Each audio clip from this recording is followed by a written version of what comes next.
Let's see. Hello, everybody. Hello, everybody, and welcome to the, what is that, May 12th, 2017 edition of the Small Business Accounting Advisors. Happy hour. Happy hour. How is everyone doing today? Hello. I am the new co-host or for the day. Yes. For the day, Joanne. And let's see, we have Sandy is here today, and we have Linda. Yes. So, and Dennis is here, Sarah, Miss Sarah Laidlaw, and Misha will be hopefully joining us in a little bit. She's on a quick call. Melissa Watley is supposed to be coming. Melissa Whaley? Whaley. Where'd I get Watley from? I don't know. Well, it actually looks a little like that if you were Yeah, to but she's got the whale logo, and now she's messed us all up because she got all professional and took away her whale.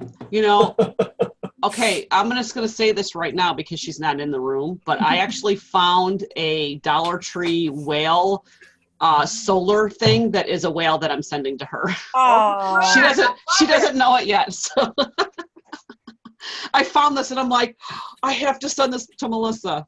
I always think of her every time I see a whale, especially I know. a blue whale. The blue whale. So Yeah. It's great brand recognition. it is. But she's not doing it that way anymore, I don't think. No, somebody talked her out of it. I know. That's a good topic too we can talk about. I'm just You have a whale with a green eye shades and a pencil, right? Yeah, exactly. So we were talking before we actually went live, and we had a few different topics that we wanted to address today and talk about and kind of go, little round circle for. And the first one was Sandy, who had a question. Sandy, why don't you elaborate now what's the kind of question you want to talk about, and then maybe we can one at a time answer for you. So I was wondering, when you take on a new, or like bookkeeping clients, when you take on a new client, what is your process? What do you review to see what needs to be fixed to be in compliance with, I guess, the law of how a balance sheet should be read, or along that line? Like, what is it that you do to get the client to be in compliance? Okay. I'll go first, and then we'll go around. I'll call you guys off because I can kind of see the order that I'm in. I'll go first, and then Linda, if you have any comments on it, and then we'll go to Dennis, Sarah, Misha, and then Larry can comment on it afterwards. For me, what I do is I've been in business for about, it'll be 10 years this October. So I've kind of gone through a lot of different changes, and I've totally kind of revamped up the type of clients that I'm working with. So I'm very specific. I just wanted to kind of preface that, is that I'm very specific as to the type of bookkeeping that I actually do for clients. First of all, I will not do a person's bookkeeping unless I'm doing their tax return. So that kind of keeps me in the loop of making sure that everything is going to be tying into each other. But when I'm taking somebody on for the very first time, one of the first things I do is I make sure, I'm trying to think back to the time where I was just doing bookkeeping and maybe not doing accounting, but I would always make sure I find out who actually does the tax return, what type of format they want the information in when they go to prepare the return. And then what I do is I go through and I do an intensive review of the balance sheet as of the day that I'm actually taking it over. So in other words, if I'm doing 2017, I would look at everything at the end of 12/31/2016, so that I can make sure that all those beginning balances tie out to the balance sheet, tie out to the tax return. Sometimes that's a difficult situation, especially when you have a small business and that's a Schedule C that maybe doesn't have the balance sheet, because you don't have to show a balance sheet on that, or they have a small S Corp and the CPA doesn't care to show the balance sheet, which kind of stinks because it doesn't help you with basis calculations and stuff like that if you don't have that information available. So I try to make sure that, when I'm putting on the role of the bookkeeper, I try to make sure I ask those questions, because that could be potentially an opportunity for you to make sure that they are being best served by the tax person, and that you understand what your role is. So if you don't have like the tax experience and you're strictly putting on a bookkeeping role, you don't really want to step into that tax world, but you want to make sure that they are being serviced and that everything kind of ties out. Otherwise, you could be just generating information that's just like in a 12-month period that's not going to make any sense for taxes. So the main thing I always do is I always make sure I ask the questions, you know, getting copies of bank statements, credit card accounts. Is there anything that they're paying for personally that they may forget to put in the books, because then that has to be put in. Those kind of things tend to get skipped out. I look a lot into, for small businesses, I would talk to them about home office deductions and see if there's anything that we should be tracking, and talk to the accountant for home office deductions or automobile expenses to make sure that you're actually doing the bookkeeping for those correctly during the year.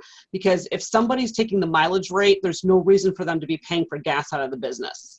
You know what I mean? So it's like those kind of things. I actually have like a huge checklist that I go through with a client, and it really, the questions that I ask them get them to really start thinking about how to be able to put together this revised bookkeeping system that I'm going to be implementing for them. Sometimes I'm served with a little bit of resistance, but for the most part, I've already kind of pre-selected my clients, so they're willing to move forward with that kind of stuff. Linda, what about you? I start with an engagement letter. Well, first I do an hour consultation to find out. I usually start by asking them, what is it they're doing now, and what do they like about what they're doing now, and what don't they like, and if they could change it, how might they change it?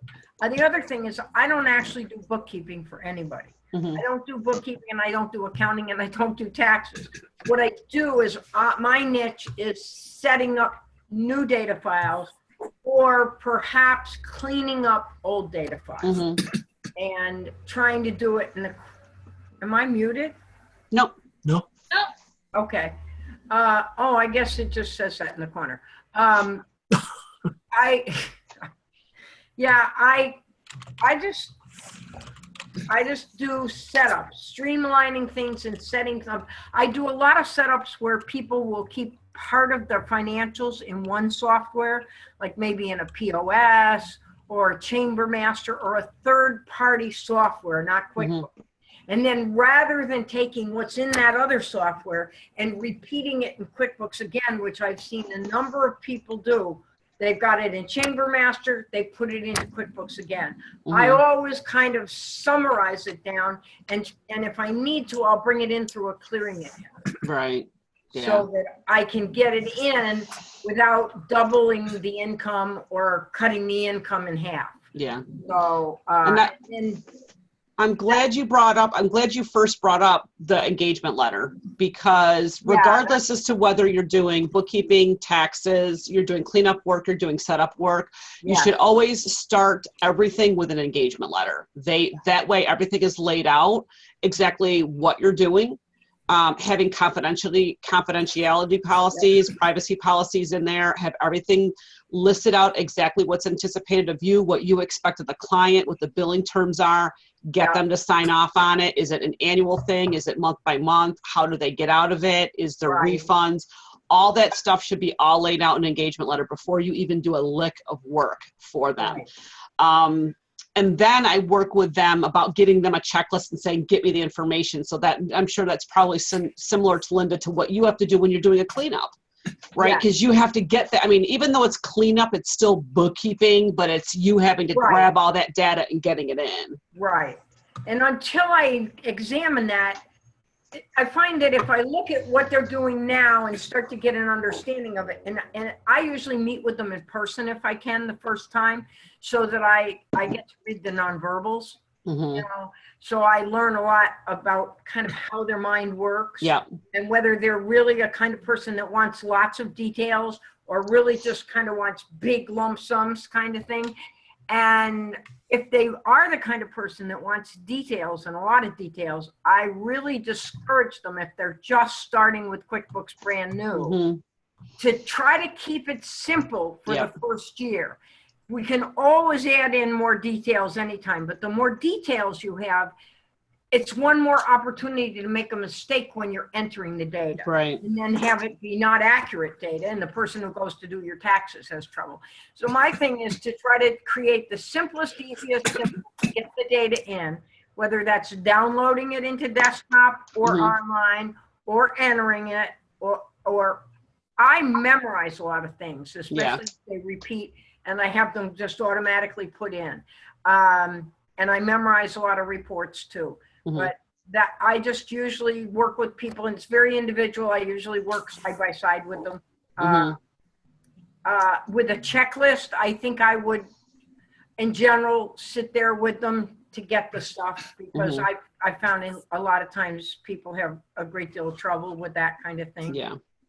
Maybe HubDoc might be a good way too, if they have lots of banking accounts and lots of credit card accounts and all that. You could get them signed up for HubDoc and onboard them there. What is HubDoc? What is HubDoc? Why doesn't somebody else describe it? Because I haven't used it that much. Yeah, HubDoc is it's an online portal where you sign up for it. You can you as an accountant, bookkeeper, you get a free account yourself so that you can get a chance to use it yourself and learn how powerful it is. But what it is for your clients, it costs $20 a month, and you log into HubDoc and you connect their bank accounts, and their bank feeds come into HubDoc. So every single month you get copies of bank statements. You get some banks give copies of canceled checks, copies of checks that were deposited, CSV files. You can connect PayPal to it, Amazon to it. There's like over 1,500 vendors, Verizon, AT&T, PayPal, yeah, all kinds of things that you can just like connect and bring it into HubDoc. And then HubDoc can also connect to QBO. So in other words, if I had an AT&T bill that came into my HubDoc, I could then tell it to automatically post it to QBO as an expense. So it'll automatically bring that receipt into QBO as an expense. And then when my bank feed comes in, it'll just match.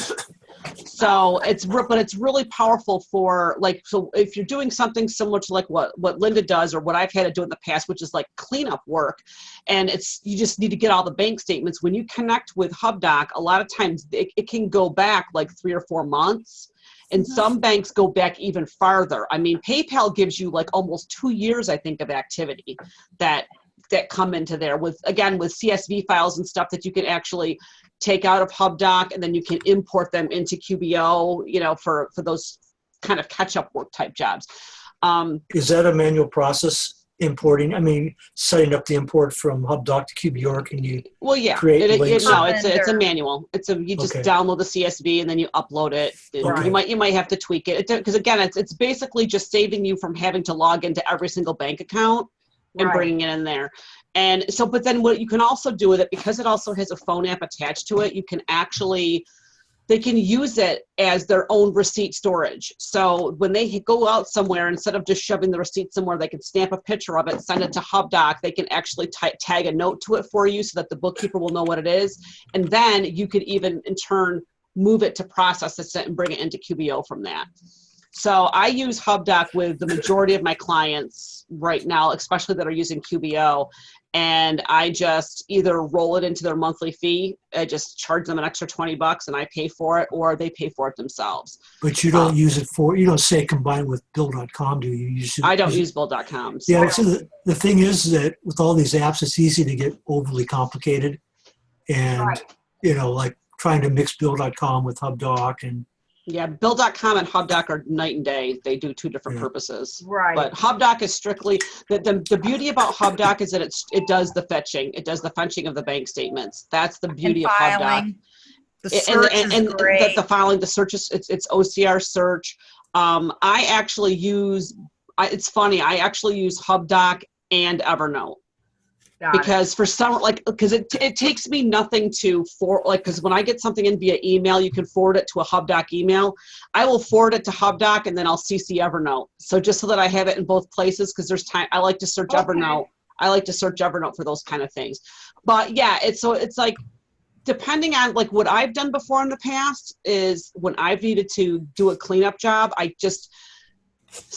I've done it before by accident, and I actually not that it's a right or wrong thing to do, but my client signed up by accident once as an accountant, so she didn't pay, and it brought all of her stuff in. And then I called them and said, okay, she signed up by accident. Can you move her into a regular account and put her underneath me? And they appreciated that. And then I said, now can you go back and check to see if you can fetch any more statements than what she actually got? And they actually did like a manual fetch, and they got like back like 8 more months worth for us that we didn't have to manually put in. So that was Sandy, kind of nice. Yes, what time zone do you live in? Pacific Standard Time. Okay, you might want to catch Seth's, especially this morning we talked about separate on the ecosystem, and some of us gave demonstrations. Like I showed how I use Zoho and a Smartsheet for my tax practice. And I think there were some other people that showed what they were doing. Mariette was on the conversation later, and Seth was showing how you used Google Suite. But Seth is a lot into business processes. And so I would encourage you to watch his videos, especially the last couple months of videos, because he talks about this quite extensively. Okay. Seth David. And I would start attending his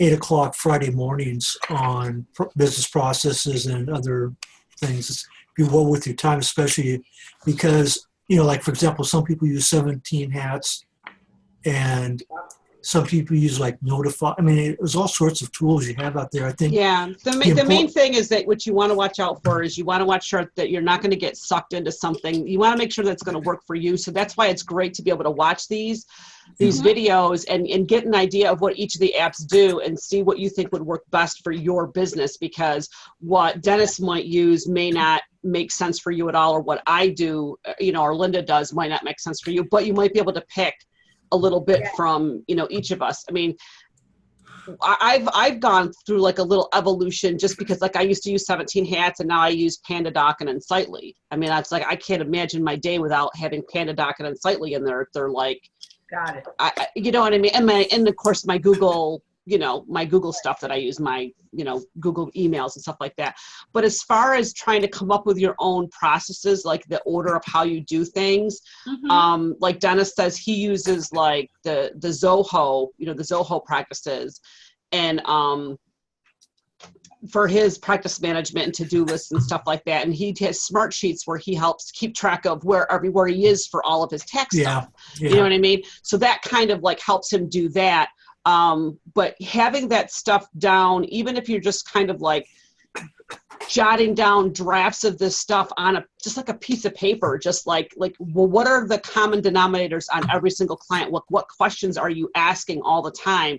And start getting those things down and then putting them on. Okay, well, let's get a checklist on there. Like what makes sense? Is it like a form that you send to them? Is it a form that you just have yourself that you answer the questions as you go through them? I personally prefer an interview. Like I will send people basic questions, like when their first like initial appointment, like Linda does an initial hour appointment or whatever. That's when I kind of go through and do like my little interview process, and I have my little cheat sheet questions. Tell me, blah, blah, blah. When did, and I write all this stuff down, because that's going to start triggering me with saying, oh, okay, well, I got to ask them about this. Right. Oh, they have a car. I have to ask them about this. They don't have another business, or do they own their home? Do they have a home office? Do they do this? Do they do that? It prompts me to ask them additional questions with that stuff. But especially when you're first starting up, the best advice that I can give is, yes, absolutely watch these type of things, but just be cautious about jumping in and trying to figure out everything all at once. Right. Because what you'll end up doing, because it happens to me, is you'll spend way too much time doing that and you won't be billing your clients. Also, be careful when you pick, because there's always going to be something new, and it's kind of weighing the cost of, you're going to become proficient at what you're doing. And so if you take on something new, there's going to be a cost in learning that. Mm-hmm. And so you kind of have to balance out, what's the saying, perfection is the enemy of the good. Mm-hmm. Dennis, do you do any bookkeeping specific jobs, or you just do tax? I just do tax. I used to be I'm a QuickBooks Pro advisor, but about the only advising I do right now is on tax clients. And what I would, if you're going to be doing tax, I would highly, and QuickBooks Desktop, I would highly encourage you to become familiar with QBox because What is it called? QBox, QBOX. Joanne can probably talk more about that, but I use it for my tax clients. Actually, I have a bookkeeper that shares her QBox files with me, so it's like I don't have to worry about accountant copies and backup copies. Oh, for desktop stuff. Well, who else here? I just want to make sure we cover the rest of the bookkeeping options. Sarah, you do bookkeeping, right? Right. Let me just say So- one more thing. Sandy, Yeah. did you get the invitation to the Joe Woodard QBO apps and training on the 23rd and 24th? That's 8 hours of training. You ought to be on that. It's free. No. Oh, you're not a pro advisor yet, are you? No, I'm not. You really need to sign up to be a QBO pro advisor. It's free, It's free. and you're missing out on all of this free stuff that we're getting all the time. Yeah. Plus, it helps you learn all the softwares and Okay, stuff. so how do you sign up to become that? I think it just Intuit.com. QBO.intuit.com. Yeah, I would just Google it. Somebody Google it and put it. Marriott, you're good at that. But are you asking how do you become a pro advisor or how do you become what? Yeah, How do you sign up for a pro advisor? Free pro advisor. All you got to do is you got to just get a free QuickBooks Online account first. You don't need to be a pro advisor to get a QuickBooks Online account. I'll put that in there.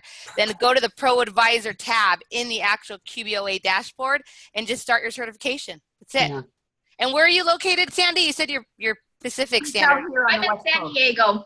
Oh, okay. Then here's what you need to do. You need to go to one of our local QuickBooks certs, which actually they're next week in the next 2-3 weeks. Yep. Go to a cert, become certified that same day, meet like a couple of awesome people that day, and then that's it. You're set. Start running. Yeah, there's You're a done. certificate, Sandy. San I just Diego, like, posted, this- Sandy, I posted the link for you in the chat. Okay, I see it. Oh my God.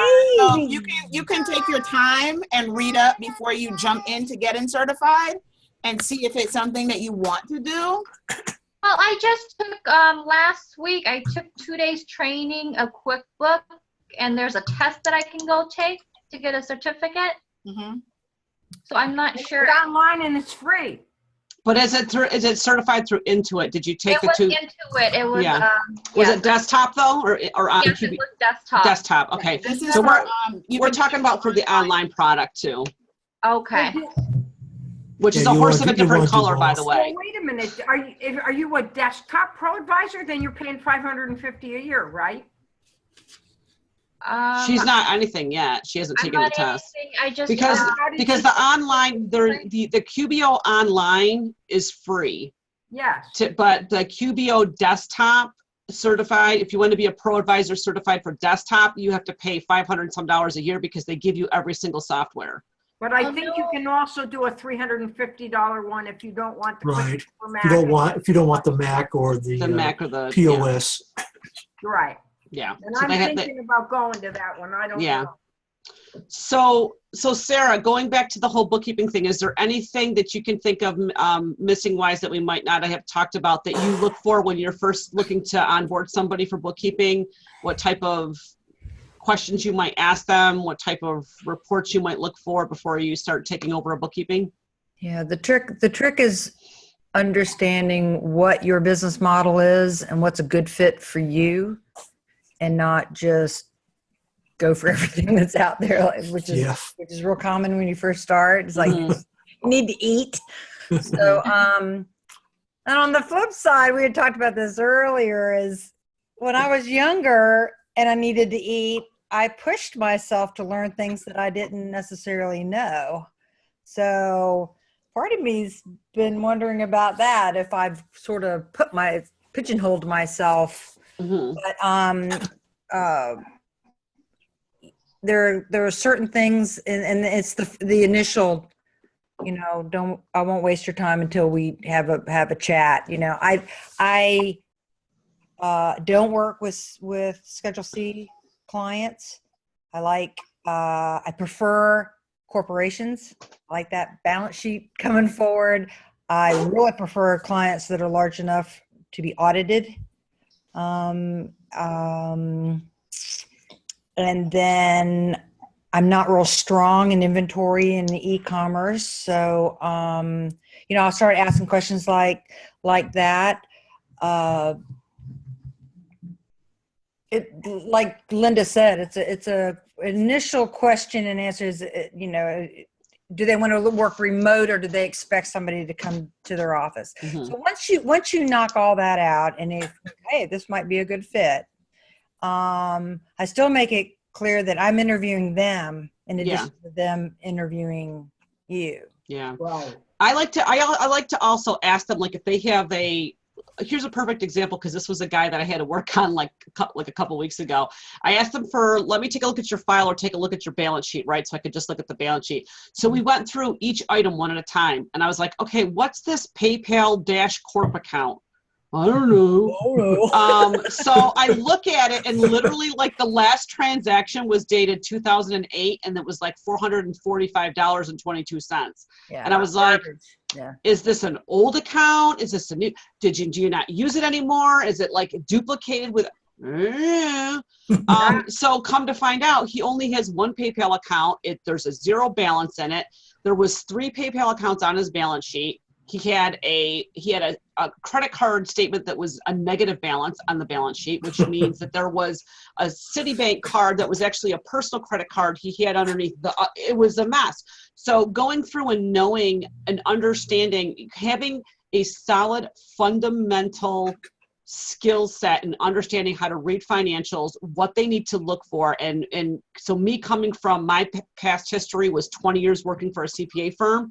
I know how to review stuff. Like, I know how to get everything tax return ready.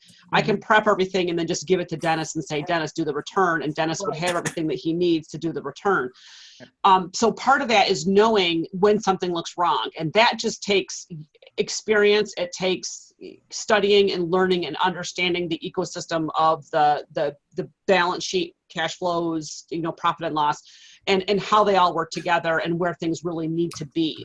That I think is the best value as a bookkeeper. If you can be able to clean up a lot of that stuff ahead of time, you can show that you are worth more than the everyday bookkeeper, than that somebody that's just doing a bank rec. I can't tell you how many bookkeepers in my area are basically, I'm paying the bills and doing a bank rec, but I have no idea if I'm posting things to the right account, and they let the accountants do all that cleanup. That's why the accountants make all the money, because they're getting paid crap per hour, because they're just literally data entry monkeys. They're data entry monkeys, and they're not putting any additional value. So depending on what your knowledge is in that set, I would also encourage you to make sure you have that skill set, or take classes or watch videos, or really learn how to do that. And Hey, Sandy, Yes. if they have a QuickBooks file, the first report I would look at would be the statement of cash flows. And if they get negative operating cash flows, they're really not a business, because they're Well, they don't not. have one of my clients is actually a family friend. That's where I'm starting. I've been looking at the balance sheet, and that's what I'm doing. The cleanup is the balance sheet right now. She doesn't know anything about the balance sheet, which I look at it and I'm asking her questions like, no, that's not right. I know. So I'm here going in and cleaning up the balance sheet, but I just don't know exactly where to start. So my first initial is pull up the tax return, and I'm just trying to match it to the tax return. yeah, if there's a balance sheet. So that's the whole thing. You have a Schedule C, there is no balance sheet on the tax return. So you're Also, SOL. If you have an S corp, the question is, did the accountant show the balance sheet? Because you don't have to if it's considered a small business. You don't have to. So But they should. Sandy, I also put a couple, well, but they don't. I put a couple links to Shelley Robbins' videos. She's a expert out here, and one is on the way she looks at, she's talking about the client data review in QuickBooks for analyzing the That's a good point. the statements. And then she's got something sponsored by Finagraph on 5 key ratios that she uses. So I would watch those. I put the link in the chat, so I would, link those up and just watch those. And Mariette put in the chat also the QB training tour, which is in San Diego. And she says, you will learn everything about being a QB pro by talking to people in real life, smiley face. Live events are very beneficial because you will meet many people that are in your same situation and traders and partners that want to help you. San Diego is May 31st. And then there was a video of QBox. Oh yeah, so Mariette and I were on QBox desktop and there's a YouTube video for that. So you'll be able to see all the benefits of what QBox can do for you. If you have desktop clients, that's definitely worth a look-see, and that's very, very reasonable product to be able to use. Melissa, I know you came in, popped in a little bit late, but what we're addressing right now, we're kind of going through our list here. Sandy was asking, when you go to onboard a new bookkeeping client, what are the key things that you look for, that in any processes that you have in place that you do prior to actually engaging with them, or at the start of a bookkeeping engagement? How do you, is there anything that you... Yeah, I always start with a 15-minute phone call.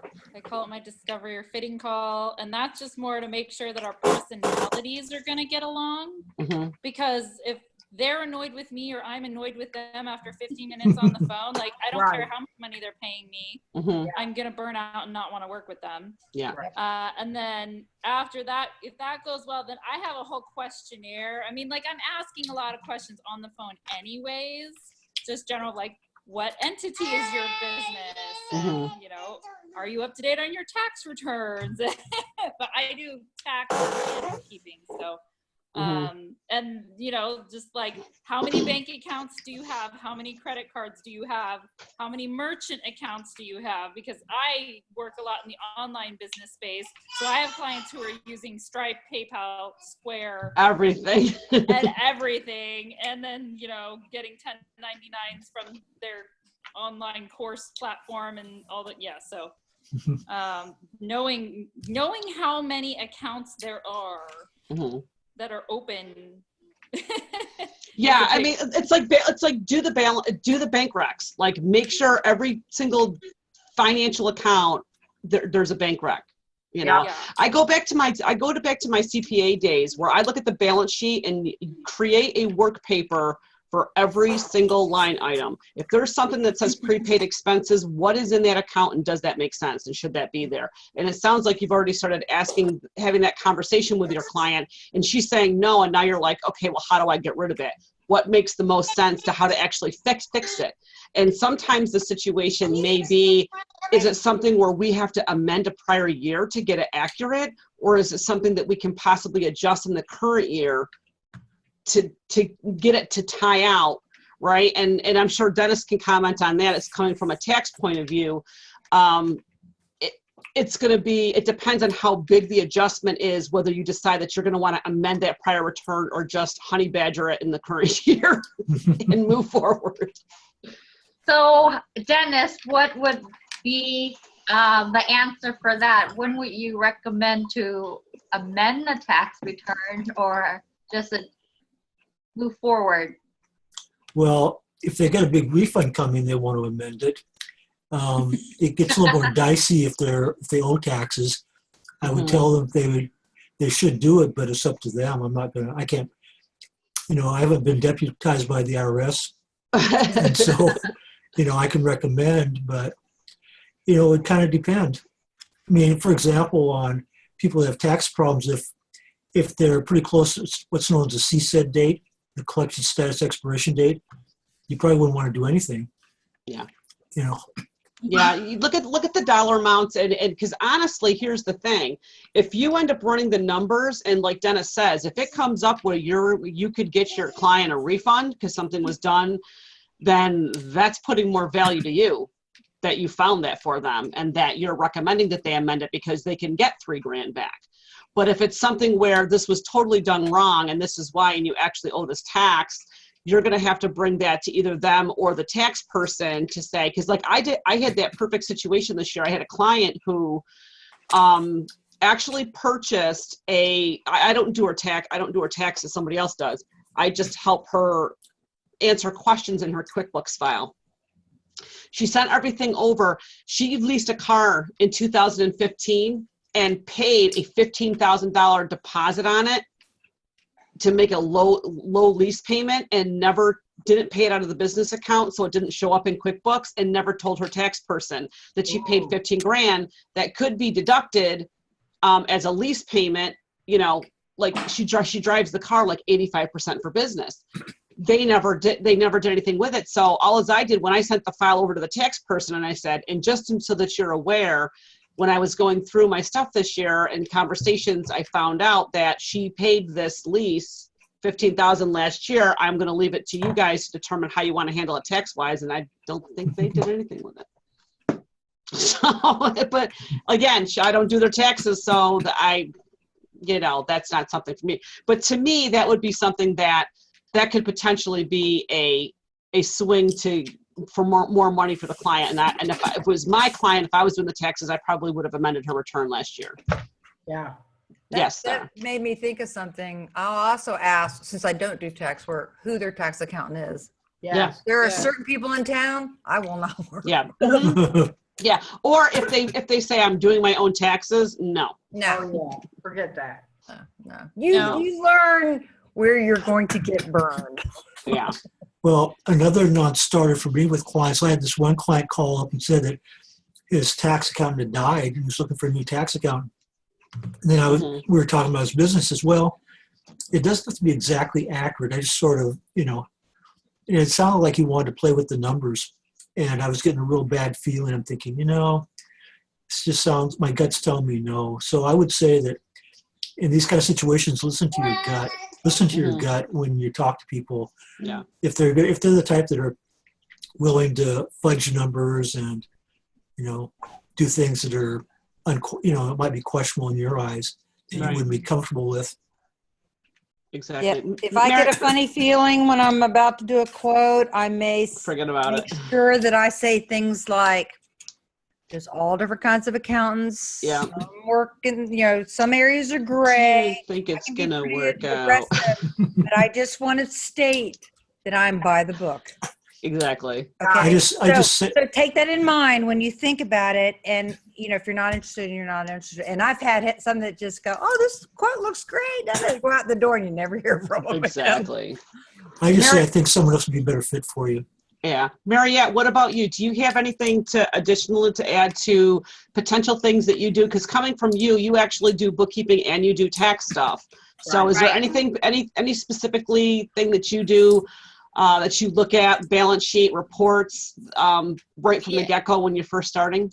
Yeah, well, I do what most of you guys do. That's the beauty of joining this group, Sandy, or being in these calls, is that we learn from each other. So I did what most of either Melissa and Joanne did. I would call it my initial call, but then after I met Joanne a few years ago, I started calling it my discovery call because I love the word. And so I'm like, I do the same thing, but I call it an initial call, and that's boring.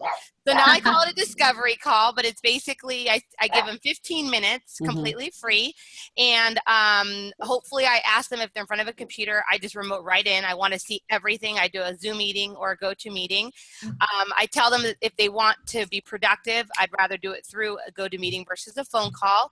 And essentially, I think Dennis may have said it, or even Sarah, like, it's really a vetting call for me, because what I do, and I think Melissa and Joanne both do it, is that we capture our leads through 17 hats first.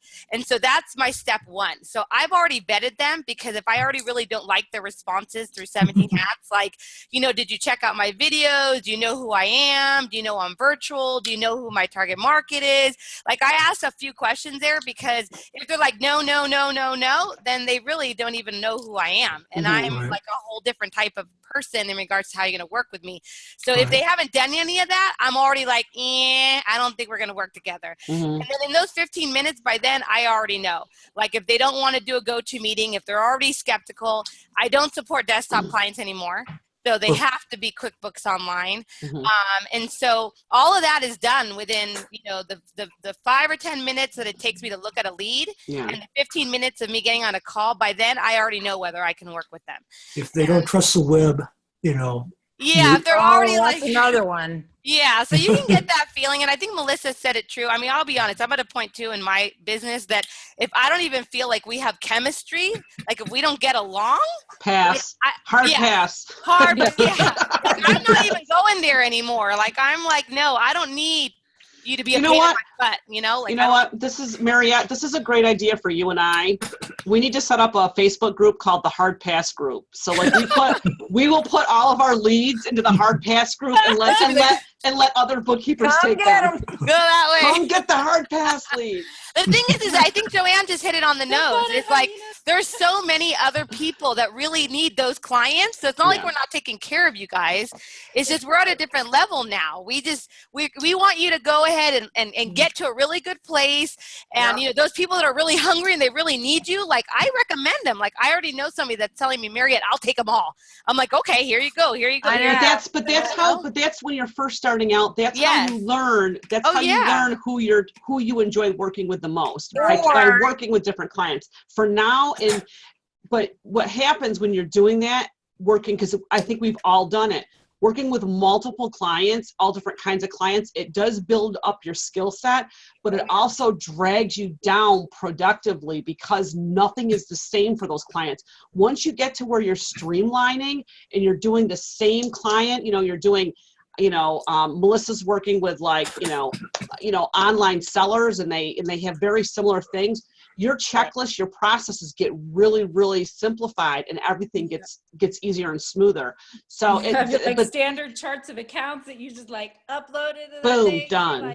Everything is just very, Yeah, very but then more importantly, you can become that authority in that field. I'm a specialist in restaurants. I work with online resellers. I only work with construction. I think, when I think of specialties, it's like Sarah is nonprofits. It's like, that's what she works with. Linda does setups. You know what I mean? It's like, she's the setup. She does setups all the time. And I do desktop, man. Yeah. And Marriott's online. Marriott's self-employed, Marriott's that's her, her 1099, her Ubers.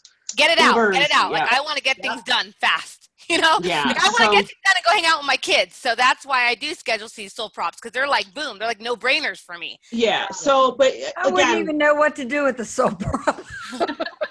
Well, you got to get them on self-employed so that way they're so easy. It's super clean. You don't even have to think about it. Now, Marriott, I want something easy. on the self-employed, can you sell product and collect sales tax or not? No. Not on QuickBooks Self-Employed. Yeah. So you for can me, do it on self-employed the are service QBO. providers. Labor. Yeah. Labor. Wait, I'm sorry. Say that again. Labor, like service. Oh no, but what did she say? Something about QBO? I didn't hear what she said. I was wondering on QBO, you can sell products. Oh, There of course. Yeah, just not and you self-employed. can collect sales tax. Yeah. Right. Right. Oh yeah. Do you have a standard default for setting somebody up? Or On self-employed? no, this person couldn't go to self-employed. I have a lead right now. Okay. And I'm trying to decide whether they're a good fit for me or not. And I'm thinking of referring them to you. Oh, got it. Okay, we can do. Yeah. So basically, does QBO also, right? Yeah, I do. Yeah. QBO. I just actually What this guy does is he goes to bookkeepers do the a bookkeeping place for me. that buys car products, car accessories and that. He buys the product at the warehouse and then he goes and he delivers it to clients all around Southern California. so he has inventory. No, he doesn't. He only buys the stuff after his clients order it. A They- special order. So like call drop him and ships, they order it. like He almost like goes a and drop he gets shipping. it and he delivers it. Yeah. And I guess he marks it up. Mm-hmm. Yeah. But he just went through a sales tax audit and he failed. Well, it. he'll need QuickBooks Online or desktop no matter what. I would never even Mhm. consider him for self-employed. But yeah. No. So yeah. Misha, do you have anything else to add with regarding to bookkeeping, things that you look at on a balance sheet, income statement, onboarding for new bookkeeping clients? You guys pretty much covered. I know we did cover quite a bit. You covered a lot Sandy's of going like this.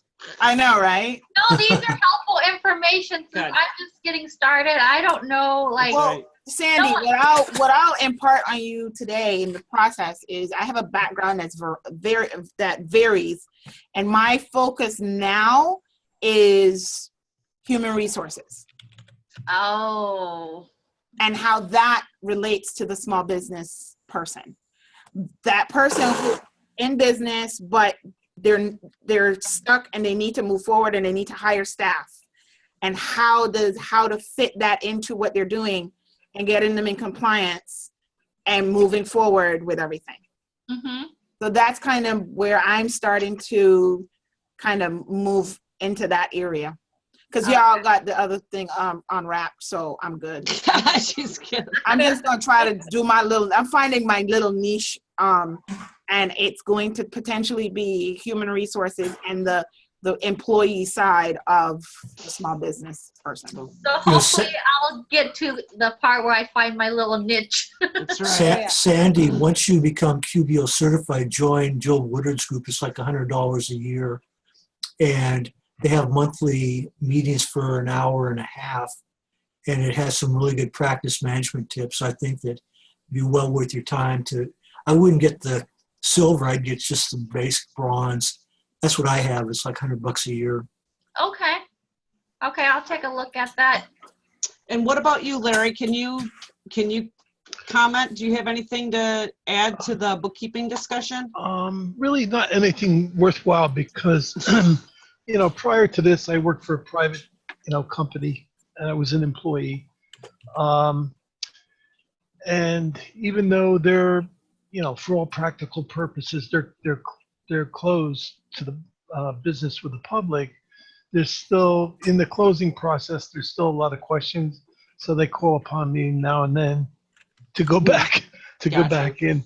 So I'm holding off. Besides, I haven't really decided yet what my niche would be. Mm-hmm. And I have figured out that I do need one. Yeah. But it's going to be limited. I don't want to be putting in 60, 70 hours a week and all that nonsense. Gotcha. I want my weekends off, and even then, I want, 3 or 4 days a week would be great. I know, exactly. So I don't know. I thought at first that I was kind of interested in the point of sale service, but I'm not so sure. No. I make the analogy when you're starting out, it's kind of like you're in the minor leagues and you get a lot of minor league clients that aren't so great. But as you get more skilled, you dump the minor league clients. Yeah. As soon as you can. Yeah, I mean, when you start out, oh, sorry. I was going to say, when you start out, any client that's willing and able to pay you is a good client. Yeah. Yeah. Both. Yeah, not either or. That's a big point too. The people that, when I first started, I needed anything and everything because I needed the money. And then once that started rolling on, you start to see which clients you really like to work with, and you're like, this person's a pain in the butt. So we're going to get rid of them, and then we're going to try to form more of this person, and then kind of keep on going. Sarah had a question on the list to go through. I know we only got like 10 minutes left. Let's see if we can nab off these last 2 comments. Sarah wanted to talk a little bit about desktop. In 2017, there's been a lot of issues because I've had them myself with the balance sheet out of balance errors, right? Sarah, do you want to talk about that for a minute? I heard one of my bookkeepers said, I just got a message. And I said, don't touch it. So I ran in and it's a big message. She had just asked for a balance sheet. And it says, your balance sheet is out of balance. And I wish I'd copied it now, but anyway. So I immediately went into troubleshooting mode because I'm thinking, all right, corrupt data, we need to isolate it. And you start big and go small. I did a balance sheet, all dates in year columns. It was in balance. And then I went, all the way down to last year's in balance. And then this year's in balance. And this year to date's in balance. I'm like, okay. Start all over. What exactly did you do when this message came up? And she clicked on the memorized balance sheet that's on her toolbar, on her icon bar. There's the message. But then when she played with the dates, it cleared itself up. So I said, okay, why don't we go in and out of other clients where I know that you have it on your icon bar? And she was getting the same message. And then now I'm starting to get calls from clients. Had one this morning. He said, oh, we're going to have to talk to you. We don't have time to rebuild data and all that today. We're just going to have to get with you next. I said, what's going on?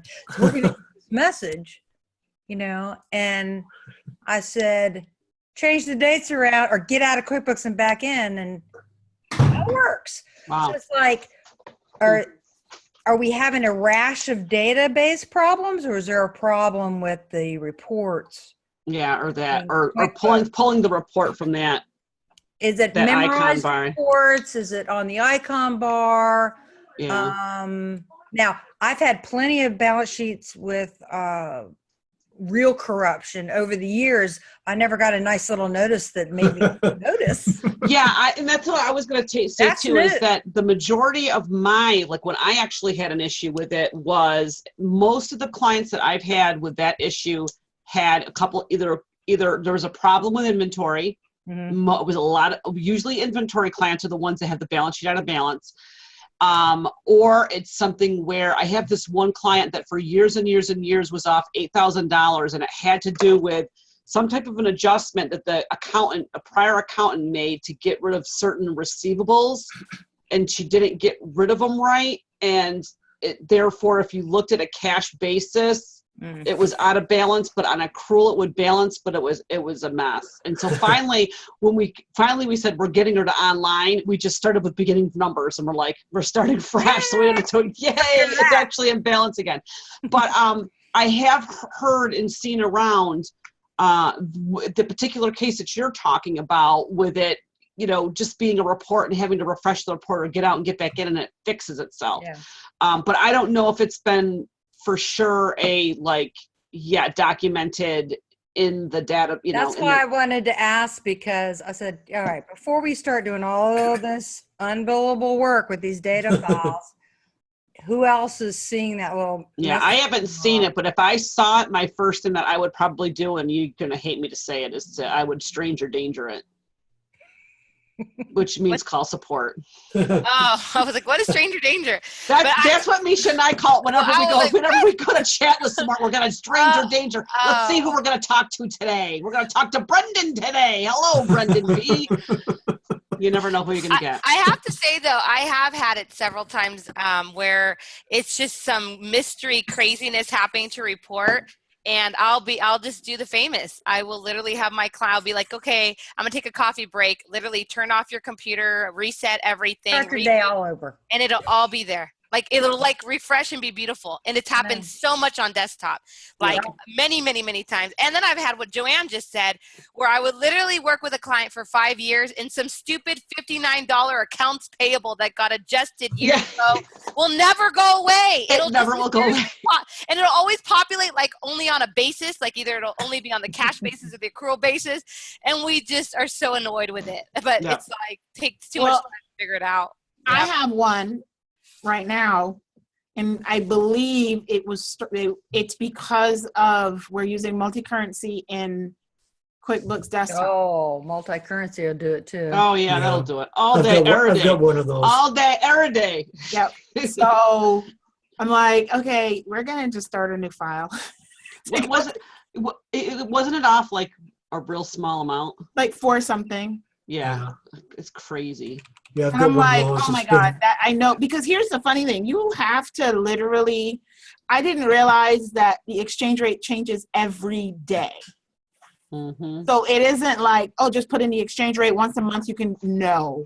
Every day the exchange rate is different by 0.00 something. Yeah. And you have to literally go in and put in for that day, whatever that transaction is, so that it translates properly. Exactly. So the last thing we wanted to kind of just touch on a little bit today, we started talking about it at the beginning, but Linda was, this is on the down low, guys. Linda is thinking about taking on some QBO clients. What? Lisa wasn't there when she said it. I know, we're like, this is like going to go viral. I'm not that old, so when I don't get 20 years of experience with Sorry, and I've been bugging her long enough. We've done QBO in her ear long enough. I know, isn't that funny? Linda, you got to go to that Firm of the Future roadshow that's happening down the street from us. That's going to get you excited about QBO. Next week with Heather Satterley. I think it's when I'm at my conference in Monterey. Oh, right. You're going to that super awesome conference you talked to us about. Yeah, the Conference for Global Transformation. Yes. I love saying that. That's right. Oh, you're right. That's next. Okay, yeah. So But you were I'm going to the San Diego training for advanced QBO, Right. June 1st. And Okay. I'm going to the one in Long Beach on, I think it's July 15th. July. June Yes. 1st. So the June 1st one is the all-day advanced certification. Yes. Okay. And so is the one in July. One, Has anybody? I would be curious to know, because I'm not advanced certified, but has anybody attended one of those like in-person all-day ones? Like I have. okay. that's how we got certified. Well, you were already certified, but I got certified at the one in Ontario. Sometimes I attend just because I like the partners that are going or I like the trainers. Yeah. So yeah, I've gone to a few of them not to even be certified anymore, just to go. So what was your question, Joanna? So no, well, I was just curious as to how long they are, and like do they do like It's a breaks full and stuff day. like that? Because So- I'm Oh, yeah. hard. I always try to do a lot of that stuff online because I struggle sitting in a setting with my like ADD like first. Yeah, I hear you. I've got that. It's very comfortable. I've gone to 2 or 3 in the last year or 2, and they always have them in really nice hotels, at least in Southern Yes. California. they Very give you comfortable. Food, they have breakfast, they they have have food? lunch, they got like super Food. coffee and treats the whole time. Cool. They take breaks like every maybe couple hours. Yeah. And do And you then- do you take the test right there, or do you Yeah, I have was just to- gonna say they encourage you. The girls, the trainers, they're usually girls. They'll stay there until like 7 o'clock at night. So if you Yep. actually want to test at night, they'll keep the room open for you and let you Okay. test at night. So in other words, if you want to make a whole day out of it and like get certified, they'll keep the Yep. doors open for you. Oh, that's good. Yeah, I thought it's good discipline. If you're gonna get it done, just get it done. Yeah. Good That's to know. It Good to really know. is. So those are available, and somebody put the link to where you can check where those are Yeah. all over. Is that in there, or is that? Well, is that- it's a little tricky. I will tell you. I'm going to tell you. For Sandy, I would say, are you in like the Between Wall and Main group? Are you in some of the Facebook groups already? Besides the SBAA, because you're obviously probably in the Small Business Advisory. But are you in the other ones too?